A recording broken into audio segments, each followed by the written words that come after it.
around Owen Sound in Grey County. And remember, it's your community, so take part. Join us again on Rogers TV or online.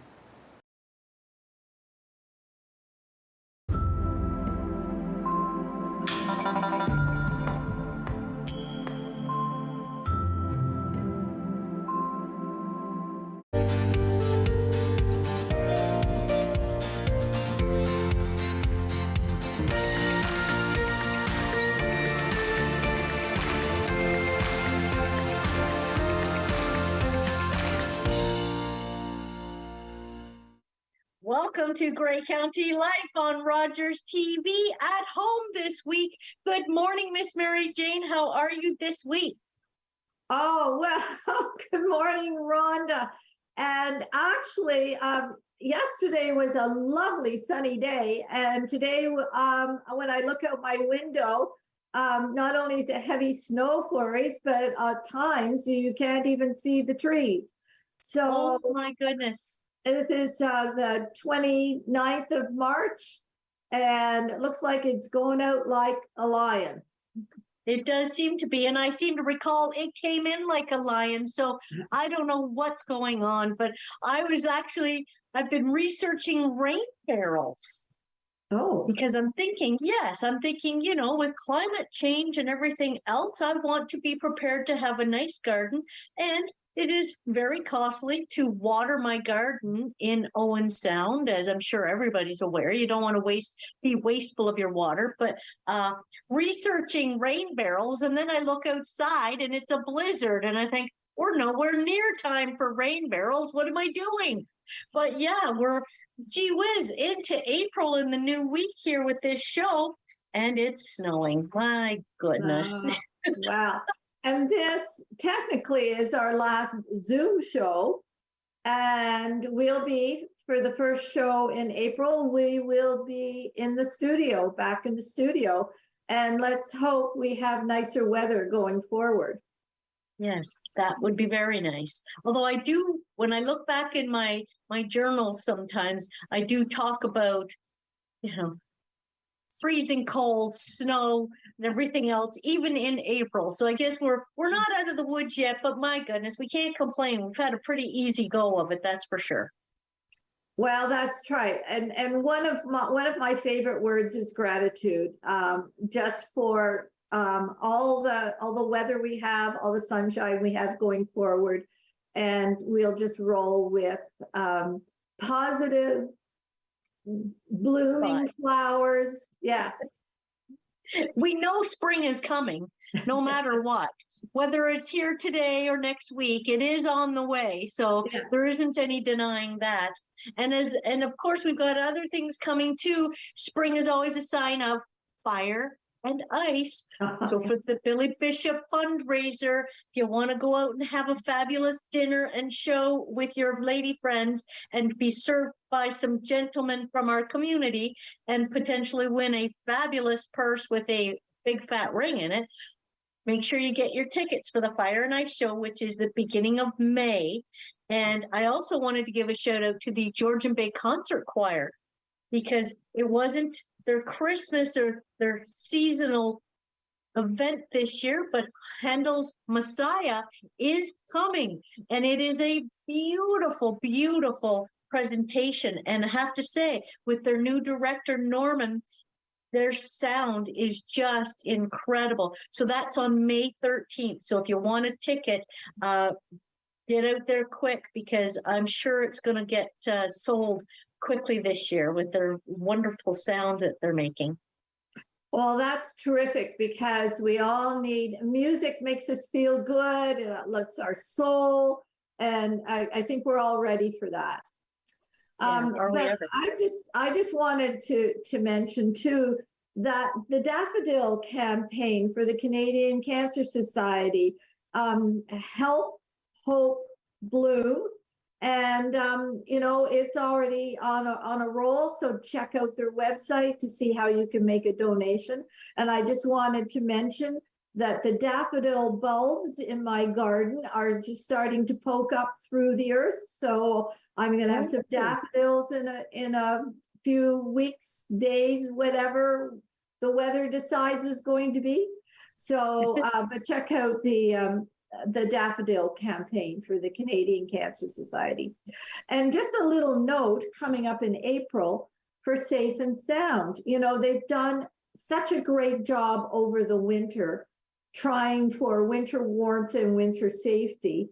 And now they're hoping for nicer weather going into April too, because they're changing their hours. And so they'll be open 7 days a week from 9 until 3. And we're really hoping we don't have any more of those sub-zero weather or overnights, and we actually roll into spring weather for the protection and safety of our community members. Yeah. And that was actually something we were talking about, you know, what are the updates we wanted to bring on to air this week? And I know by next week, but there are warnings out there for some overdoses in our community, 2 being fatal. Fentanyl is in our community. It's a bad strain. You know, I don't know. I do not understand the logic behind even selling something that is going to kill people. But my goodness, if you are a drug user or you know someone who is, the naloxone,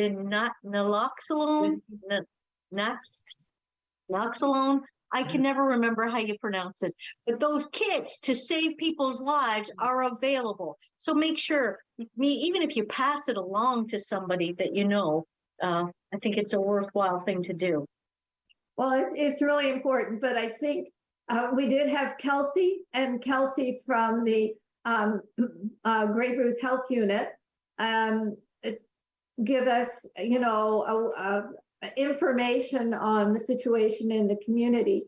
And, you know, I think their message is so important, but I'm not sure it's reaching enough of community members. So those alerts are really important.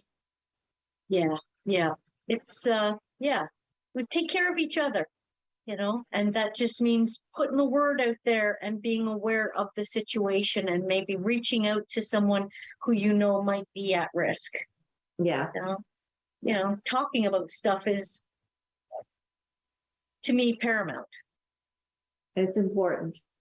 Yeah. But, you know, on the upside, our next guest is going to be bringing in a lot of fun and enjoyment for the community, as well as raising money for Bowl for Kids. Now, that's going to be a fun event, and we're going to hear all about that from Kala in a few minutes. So, you know, we've got the yin and the yang, you know, but your message, Rhonda, hits really the nail on the head. Absolutely. Yeah, take care of each other. Yep. And we'll be back after these messages with more Grey County Life on Rogers TV. This program is brought to you by Ignite TV. Now you're in command. Visit Rogers.com for more details.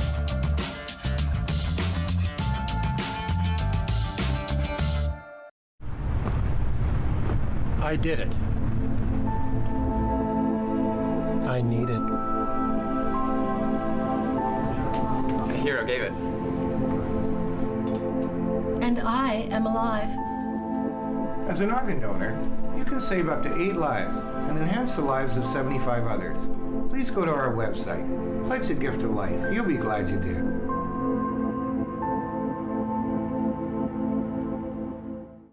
Now you can enjoy Disney Plus on Ignite TV. Just say Disney Plus into your Ignite TV voice remote and stream Disney Plus movies and series like Marvel Studios' Black Panther, Wakanda Forever, For Wakanda! Star Wars: The Bad Batch, Real subtle. and Strange World. The world is so big. Upgrade to Ignite TV today and get 6 months of Disney Plus on us. Visit Rogers.com/Disney to get started. Every year, dozens of Canadians are killed or seriously injured because they take risks around railway tracks. Talk to your loved ones about rail safety. Visit stoptracktragedies.ca.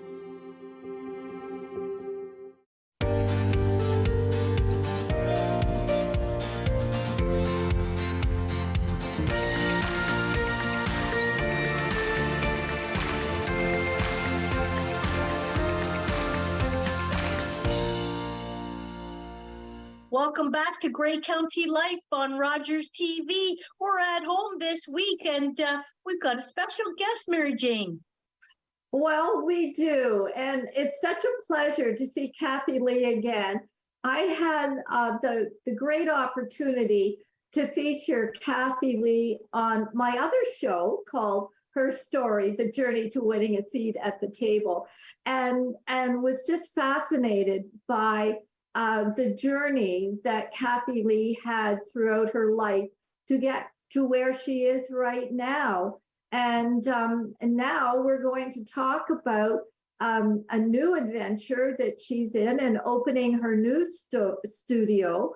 And welcome, Cathy Lee, and it's such a pleasure to see you again. Thank you so much, Mary Jane and Rhonda. I'm really appreciative and grateful to get to be here. So thanks so much for this opportunity. So, Cathy, give us just a snapshot of how you got to this point in your life. Sure. I always start by saying I'm a mom, and I have 25-year-old twin daughters who have left the nest a few years ago and kind of off on their own adventures. So very proud mom to see, to have raised young women who are off on their own journeys and are very able and capable. So I'm also a former Nunavut educator and principal, an educational leader in Nunavut, which is Canada's newest territory. So I lived in the communities of Pikatadjua, the former Broughton Island, and Pangnirton, Nunavut. So 32 years of life and living and being part of community was in Nunavut. So I recently retired, and I had gone back a couple years ago after a first retirement, and had an accident. We have significant winds in Pangnirton, and I went outside and winds picked up and my shed collapsed on top of me and caused several breaks and lots of damage to my right arm, which is my dominant arm. Was medevac to Ottawa, was in rehabilitation there for about 5.5 months, and then returned to the Bruce Peninsula, my home, a cottage, to continue on with the rehabilitation. So while I was in the hotel living in Ottawa, I took up painting because I felt I needed something to do. This was in the midst of COVID as well. So I was pretty much living in the hotel and staying in the hotel other than going back and forth to the rehabilitation center. So painting, I took up the painting and have just kind of run with it, I guess. And then a friend saw some images and she said, Cathy, why don't you put that on clothing? So I partnered with a company called Le Galeriste in Montreal, and they do the printing. They take my artwork, they print it onto fabric, and then in-house seamstresses sew it into garments. And so this is a garment that I'm wearing. It's one of the first images I created, called Celtic Raven. So. Wow. Oh my goodness. Wow, Cathy Lee, that is incredible. And the way life can change so drastically in a heartbeat. And boy, have you ever rolled with it into something truly wonderful. Thank you, Rhonda. Yeah, it's life-changing. It was life-changing. It was near fatal. They say I could have died in the accident, but yeah, I came out of it and decided,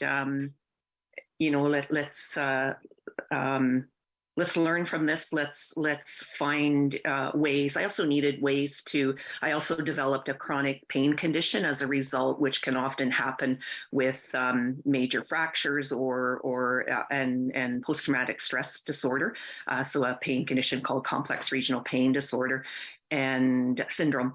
So I didn't want to stay on opioids, to manage or heavy pain medications. So the painting is a major and continues to be a major source of my healing and continuing on with pain management as well. So I always like to share that because I think it's an important part of my journey and my story, and I share it in hopes that it can help others and maybe be a support to others as well. Well, I really appreciate your very optimistic attitude towards life. Is that why you call your studio Gratitude? Yes, that's a part of it. And it's also, my mom was a big inspiration for, I created a business before this called Gratitude Glassworks and Wear. And I just started off upcycling glassware into garden art. And then I decided I'm going to upcycle sweaters into what I call hip hub skirts or leg warmers or whatever, a number of products. So I named the studio Gratitude Glassworks and Wear in memory of my mom, my late mom. And then I've now, with this new venture, renamed the business Gratitude Studios in honor of my mom and her just zeal and lust for life, her optimistic, persistent attitude also. Oh, that is, you're continuing your story. We didn't have all of that come out in the past 30 minutes. So this is great. So if folks want to purchase your paintings or your wearable art, where can they get them? Sure. So I'm online at www.gratitudestudios.ca. I also have a booth in Wyerton at the Burford Street Artists Market. And I've was in the Owen Sound Artist Co-op in January and hoping to reapply and be there as a guest artist again. So right now, generally on my website, or I have some items at the Burford Street Artist Market on Burford Street in Wyerton. And this is a range of clothing as well as artwork, paintings? Yes, that's right. That's correct. And I am in the process of looking at purchasing a small building to create a studio, at a home studio. I'm just working out of my daughter's bedroom. I've kind of converted it into, when they are here, when they visit, it's their space, and when they're not, it's become my painting room. But I think I need a bigger space, so I'm looking at purchasing a small building this spring and setting it up. I'm hoping by summer, by fall, I will have my own studio on site here at Mallory Beach, just north of Wyerton, off of Colpoys Bay. Well, I'd like to get the address so email me that. I'd love to make a little visit up that way to see your wonderful studio.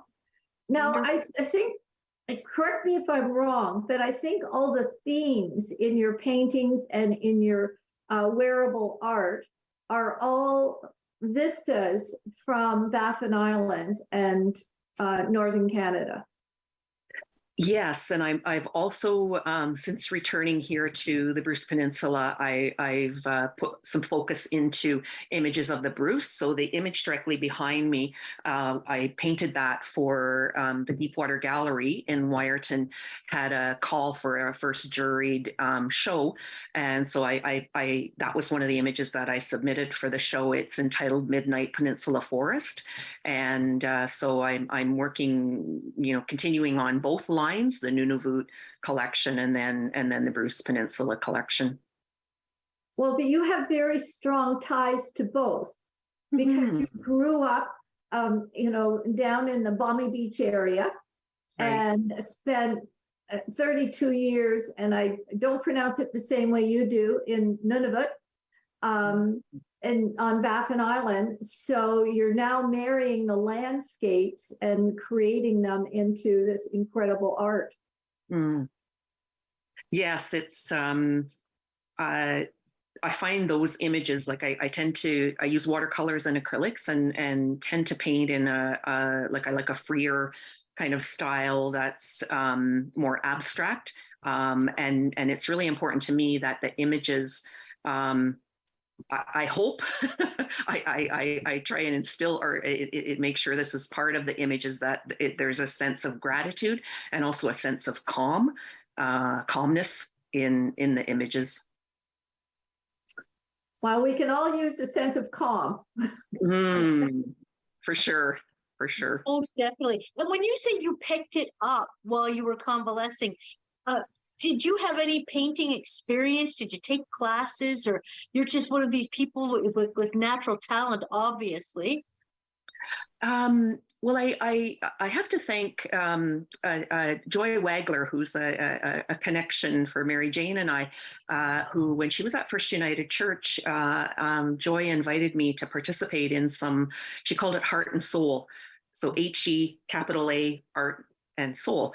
And it kind of got a start there, and I always enjoyed art as an educator. I had taught elementary kids, I've taught right through to adults, and really appreciated art and enjoyed finding, but never, I guess I've been a creative. Music's been a big part of life as well, but didn't really explore until the accident, the painting.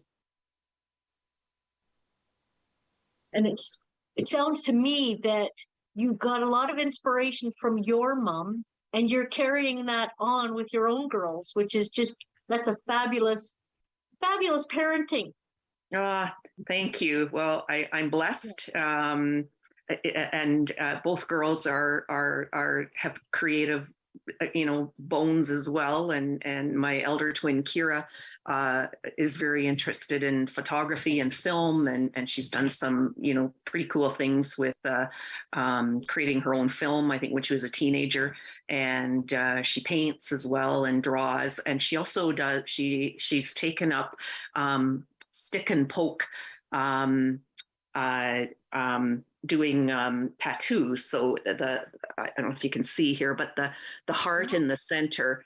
So the triquetra I had done by Dublin Ink in Dublin, Ireland, and my daughter Kira then finished the heart with a stick and poke technique. And so she's part of reclaiming Inuit tradition. Her father is Inuk, and I'm of Irish and Scottish ancestry. So Kira is now, and she's done a number of young women with their traditional tattoos up on their chin or on their forehead.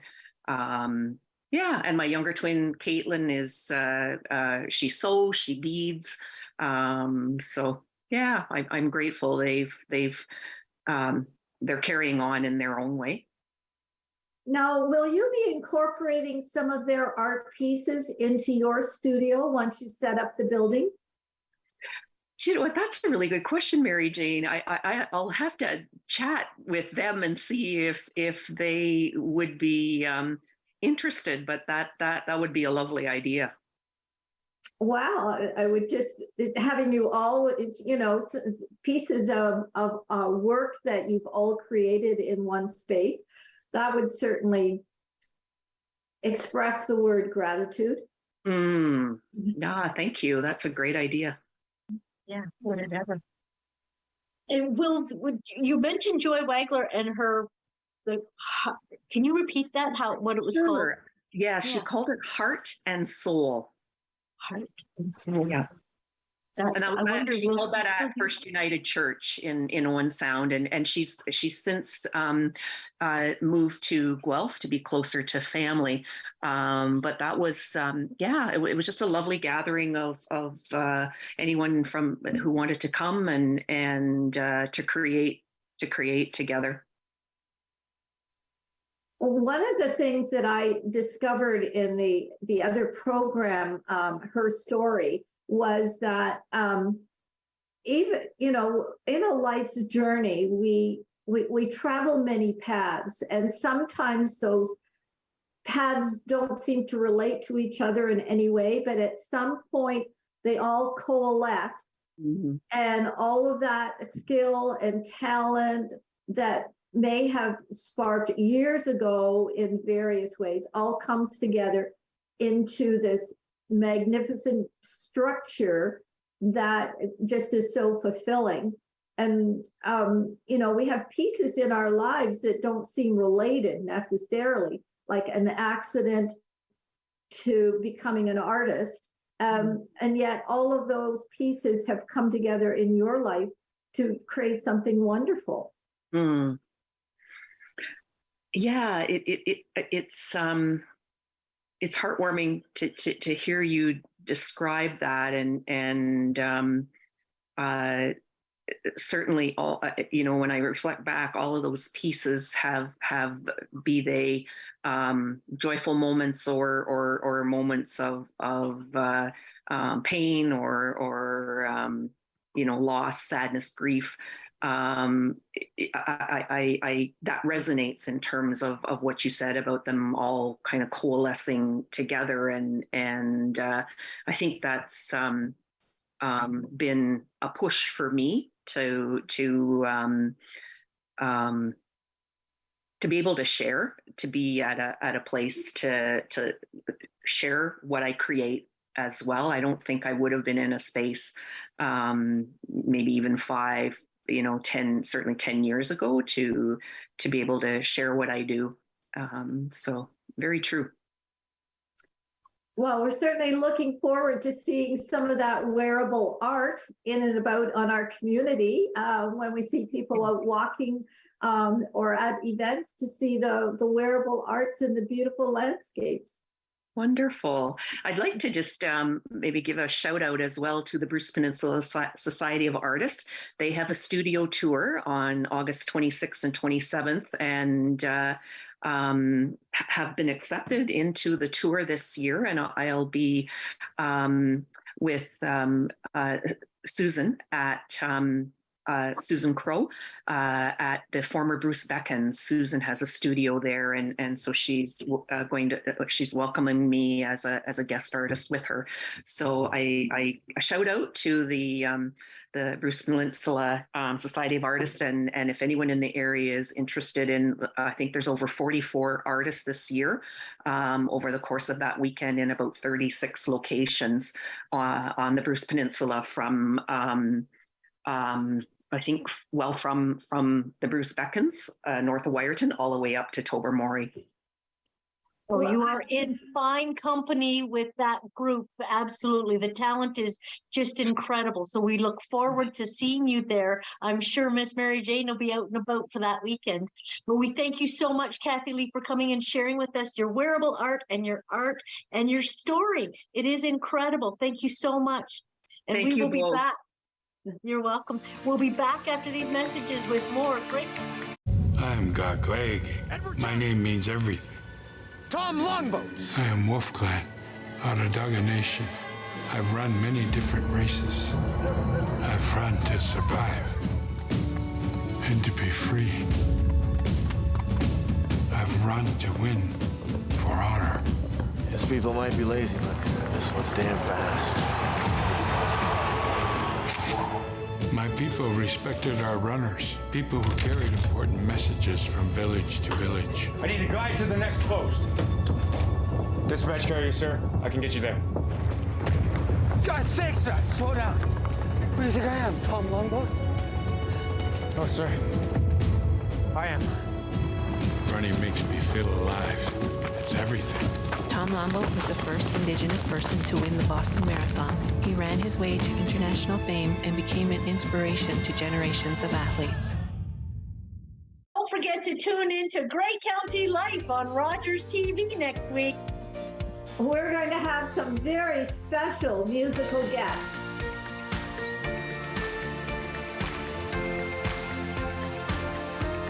What kind of show do you want to see on Rogers TV? What interests you? Log on to rogerstv.com, fill out a show proposal, and tell us about your segment idea. We want to know what you want to see. Rogers TV, only on Rogers.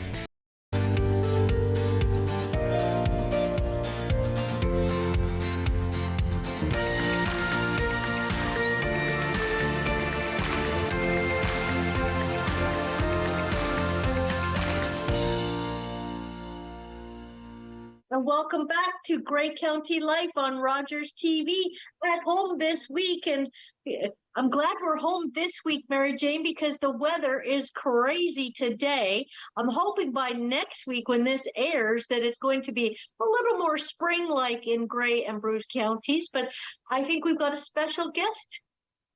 We do, and it's always such a pleasure to have Stuart Reid from the Community Foundation as part of Grey County Life, because the Community Foundation is such an important organization in our community, and they do a really amazing things. And welcome Stuart, who is the executive director. And all we have to do, Stuart, is say what's new and what's going on at the Community Foundation, and we just let you roll. Well, thank you, Mary Jane. Thank you, Rhonda. It's always wonderful to be here. And as always, there's lots going on at the Community Foundation to talk about. It's springtime, even though, Rhonda, you're citing the weather is a little bit questionable today, but it is springtime, and that means granting season at the Community Foundation. And I'm really happy to tell you that our applications are open for spring granting. The deadline is April 15th, and we're encouraging charities and not-for-profits from across the region that have projects to step forward and to approach us and fill out an application and ask for some money. We have grants of between $3,000 and $5,000 for organizations, and we hope that they step up. All the information's online at our website, communityfoundationgraybruce.com, and then you go to For Grant Seekers, click there, scroll down, and you can jump right into your application.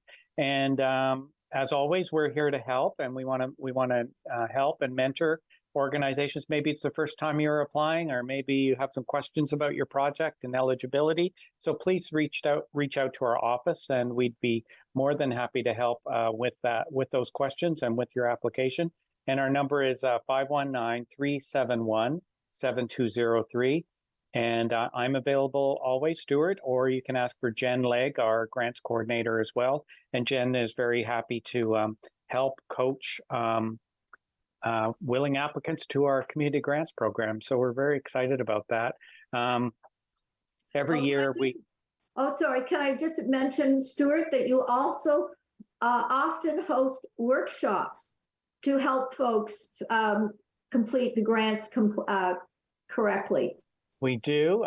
We want to make sure that people are successful in their request to us. So just last week, actually, we hosted our not-for-profit workshop, our spring workshop up at Sydenham campus, and we had over 70 representatives from area organizations. So yeah, we run through what's new in our application process and what to watch out for, and just running through eligibility and criteria, just to make sure it's fresh in everyone's mind. So you can sign up for the Community Foundation newsletter while you're on the site, and that way you'll get a notice of those types of events every year when they happen. And also this spring, on April the 13th, we have a special guest coming to our community, Paul Nazareth, who is the Vice President of Education and Development at the Canadian Association of Gift Planners. Paul is an amazing speaker about all things community philanthropy, about online giving, about what's new in the charitable sector, what's new in philanthropy.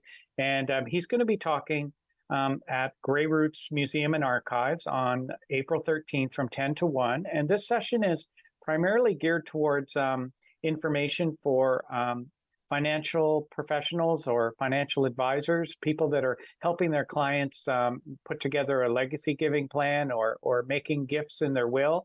Those people will actually receive a verifiable CE credit for their time with us that day.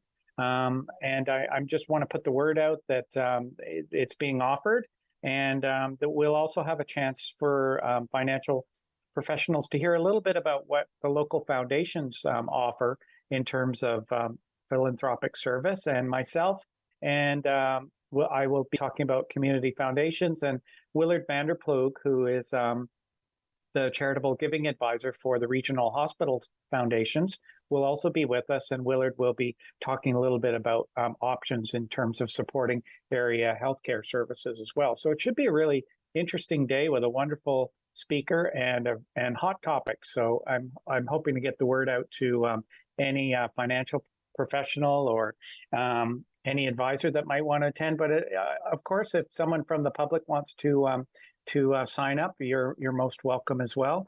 There is a cost of $50 a person that covers our lunch that's going to be brought in, as well as our speaker costs. And you can always reach out to the foundation to reserve at, again, that number 519-371-7203. So we're really excited about that, and hope people take advantage of this great opportunity. Well, I also am aware, Stuart, that people can target their donations to specific areas, so that the donation isn't just sort of going into a general pot. It can go into particular fields of interest by the donor. That's right, Mary Jane. And we're sort of a one-stop shop for donors, and we can give directly to specific charities that you designate, or we have field of interest funds that exist. So if you want to support kids' access to sports or music, arts and culture, health services, housing, anything like that, there's usually a fund that you could match up with. We're also, our foundation is really geared towards increasing our non-restricted donations that help us address areas of concern in our community that we learn about through our vital signs work. And the fund that helps us do that is called the Next 25 Fund, and it's non-restricted. So when you give a gift to the Next 25, you can be assured that it's going to support emergent needs in the community. Over the last couple of years, we've supported some homelessness initiatives, housing, food security, really things that are top of mind, that are addressing needs as they arise. So that's another option. And if you're interested, or if your family has particular interest in a certain area, we can talk to you about structuring a fund that will follow through on those wishes and make gifts where you feel that you would like to see your philanthropy work, and we can do that too. So it's really tailorable to people's interests. Well, I think what is really important for us at Rogers TV was that we were able to set up a fund in memory of Darlene Van Wyck. That's a wonderful fund. And yes, the Darlene Wyck Award for Media Studies is going to be supporting students that are following Darlene's path. It's really looking for people that are community engaged, that have demonstrated support for their community, and like Darlene, really invested in giving back, and through media and online media, or television or film or video, any of those new media that Darlene was working in. So a great legacy for a wonderful friend to all of us, and a great community servant. My question: who initiates a fund such as that? And so if I say I wanted to set up a fund for animals and call it the Charlie Brown Foundation Fund, how would I go about that process? Do I talk to my financer at, say, RBC, or do I talk to you? You could go to your your investment advisor and talk about what your goals, and that they would help facilitate that, or you can call the office and we can talk about how to make it happen. With Darlene's fund, a number of people came together. It was very shocking when she passed, and a lot of people made donations. So quickly, a little pot of money had grown, and Rogers Television as well was a great contributor to that fund to get it over the threshold. And it just came about from her friends kind of banding together and making sure we were able to forge something with that recognized Darlene's name in perpetuity for her great community service. So when I say thresholds, there are some initiation thresholds when we're starting a fund. A fund, it's usually $5,000 to begin, but if you're moving towards that and building, then it can be lower depending on the circumstances. When we're starting a scholarship or an education award, that is in our. We have two pools of investment. not to get too technical, but we call one the dividend pool, which is a little bit more blue chip equities with a definite dividend return. So it's a little bit steadier in return, so more appropriate for smaller funds that are paying out every year, as you do with a scholarship, bursary, or award. So in the dividend pool, the threshold for paying out, so that means that it's large enough to earn a meaningful grant, is $7,500. So that can be, pretty attainable for anybody or a family that would like to set up a scholarship or an award in someone's name. In the regular pool, so those are sometimes larger funds that are fulfilling the donor's wishes.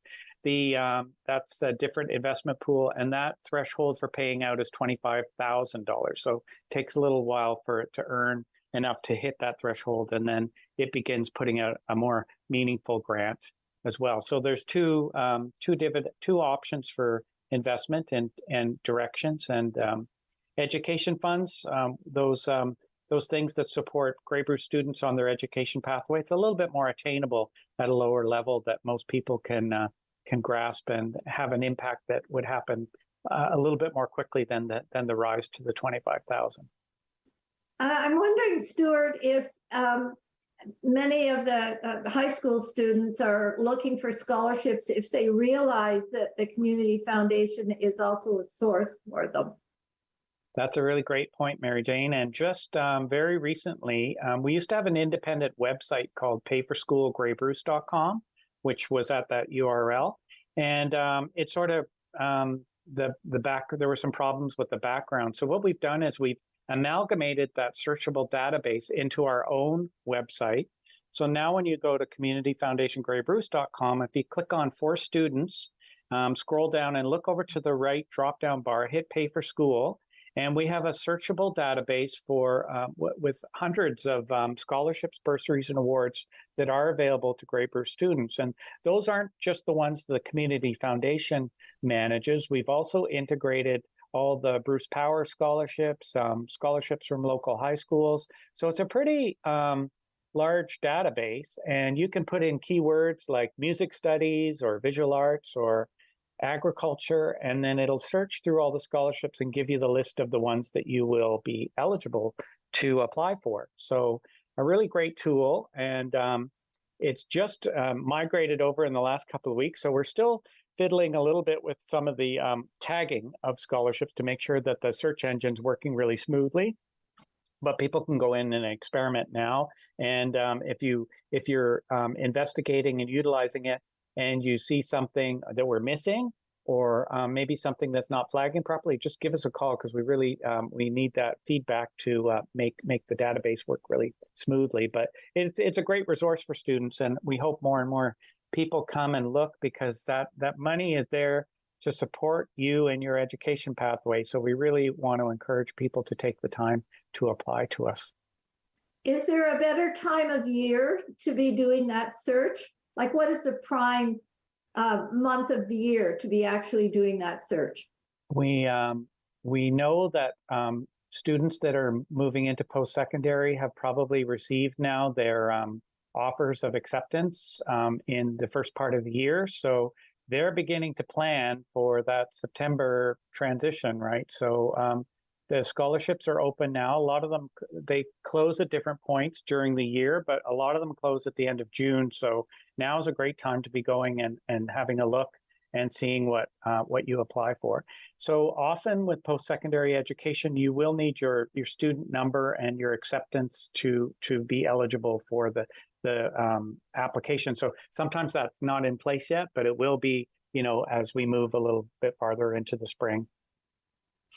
Well, everything that we can do to help students pay for their education is such a long-term investment and a very worthwhile investment.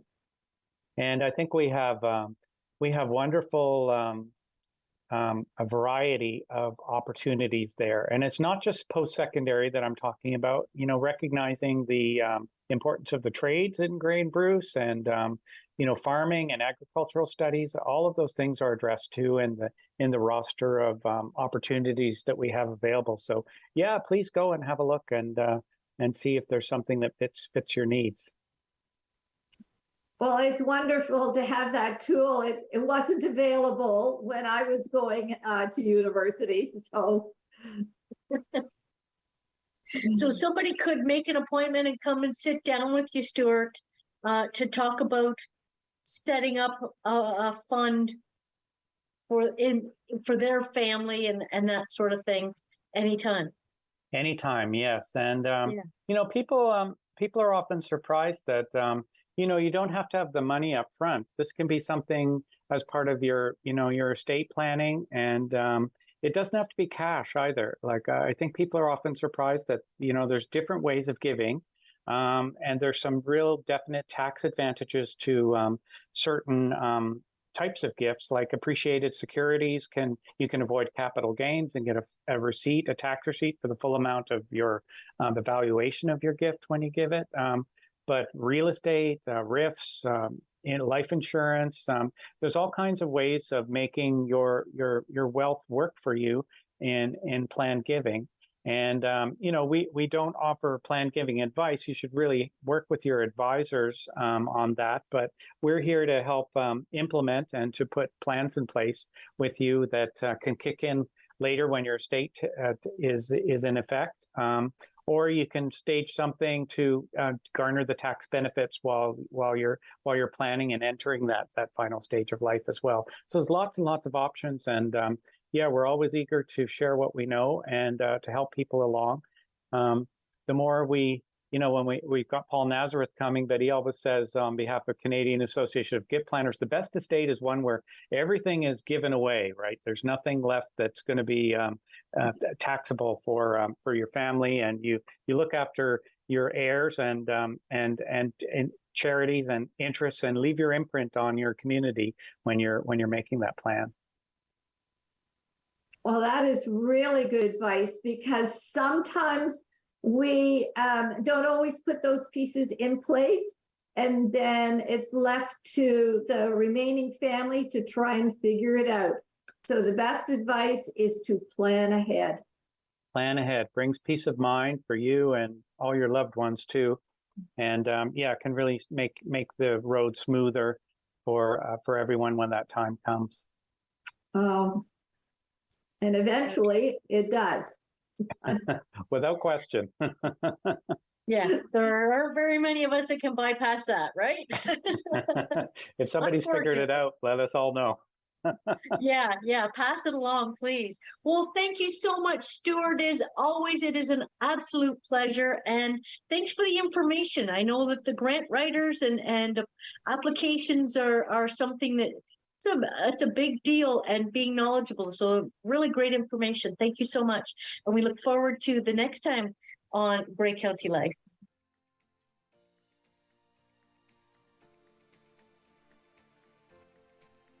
October 5th, 2014, my daughter was hit by a train. She was walking along the sides of the tracks, and it shattered her world. These days at your local Legion, we're marching to the beat of a different drum. On a mission to support veterans, to have fun, and to welcome everyone to our ranks. You don't have to be a veteran to join the Legion. And as a member, you'll join thousands of others serving our veterans, our communities, and our country. Oh yeah, and our Member Perks program will save you thousands on shopping, dining, products, and services across the country. Join us at legion.ca. About the place where there's nothing but big trophy pike. You know, I think I found it. And you know the best thing about this? It's on a budget. I'm Bill Spicer. This is the new Fly Fisher.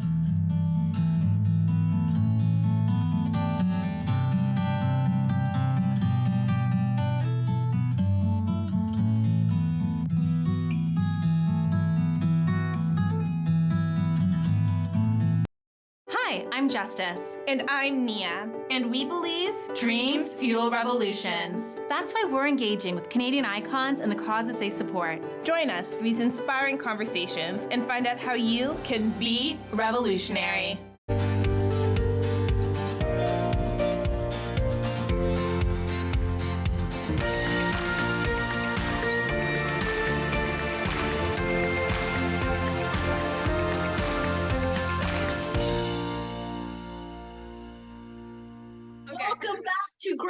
Empty Life on Rogers TV.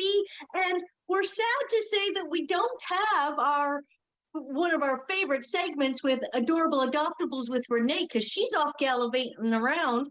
But so Charlie's disappointed, but I think we're going to be okay, right, Miss Mary Jane, because we've got another guest.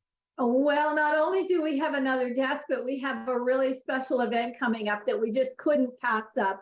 And we're really fortunate to have Calla from Big Brothers Big Sisters come and talk to us about Bowl for Kids. And Rogers is already engaged in this. Mark is fundraising. And so welcome, Calla. You're the Community Development Coordinator, and away you go with all the information on Bowl for Kids. Just throw it at you. No, I'm not as cute as a puppy, but got lots of good stuff here.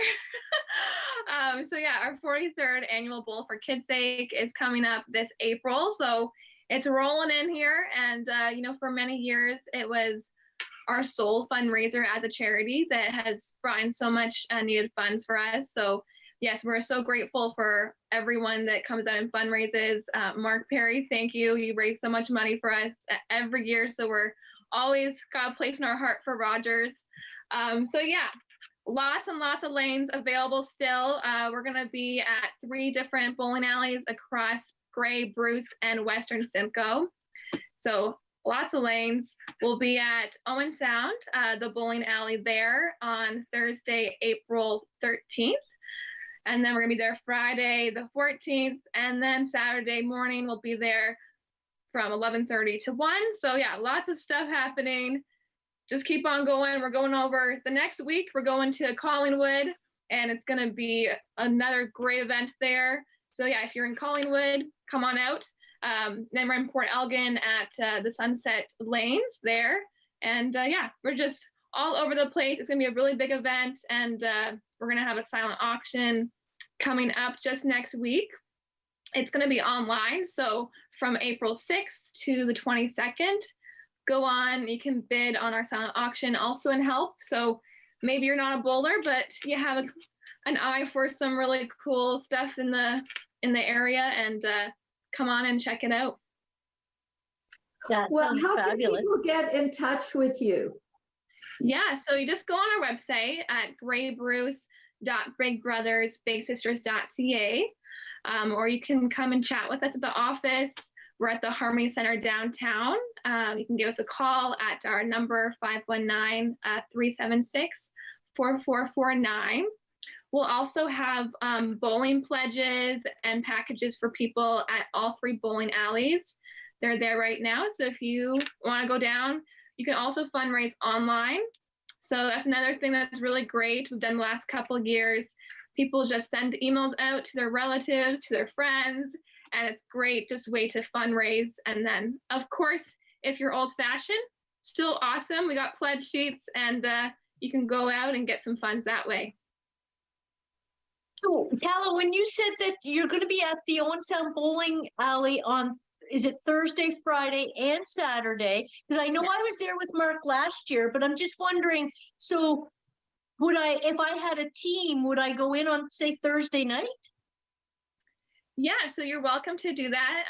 So registration is online, or give us a call, but just sign up your team. You go on, it's really easy. Just put your name, your contact info down, and then we'll send you a confirmation email. So yeah, you can pick Thursday, Friday, Saturday, whatever works for you and your schedule. I know, sometimes we have businesses that come out on those evenings just because they come out as colleagues, and it's really great that way. So yeah, definitely.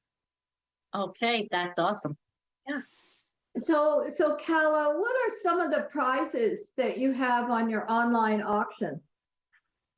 On our online auction, oh my, we got so much going on.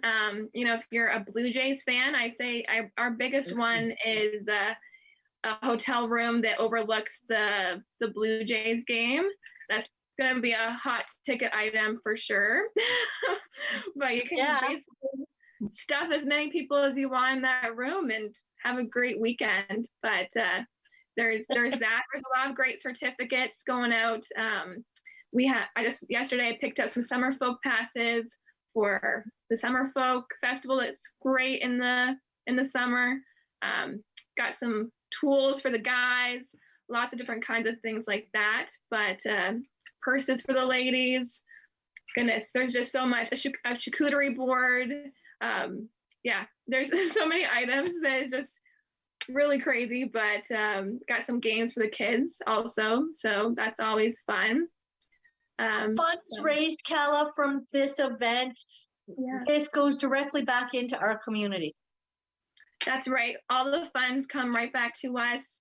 We help the kids in the community. We reach out to different communities, and it just helps us with our mentoring programs.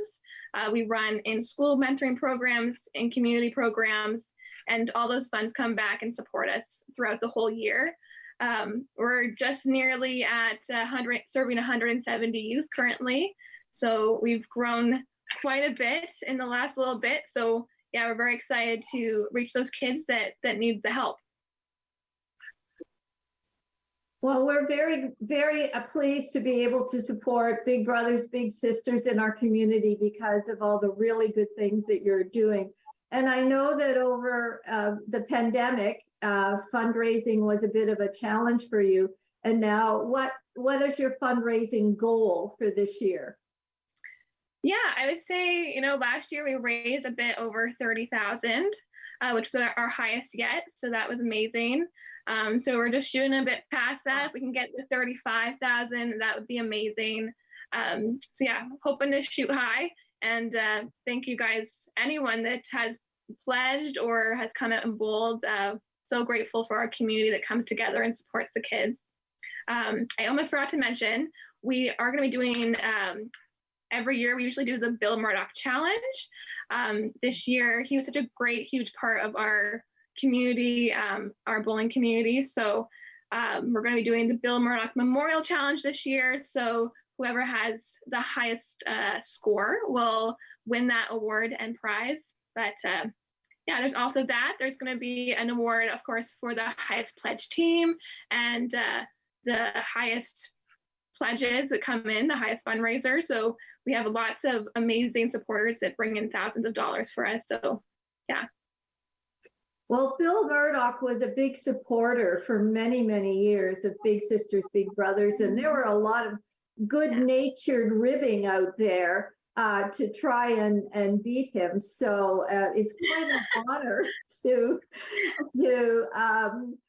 carry that on and to receive a plaque this year for the highest score. And we'll miss that personality that he brought to the bowling event. Yeah. Thank you so much, Calla, for coming on and telling us and reminding everybody about your fabulous organization and Bowling for Kids' Sakes. Make sure you get out there. It's a great way to spend the afternoon or the evening, the morning. Yeah. We'll look forward to seeing everybody next week on Great County Life at Home. Bye now.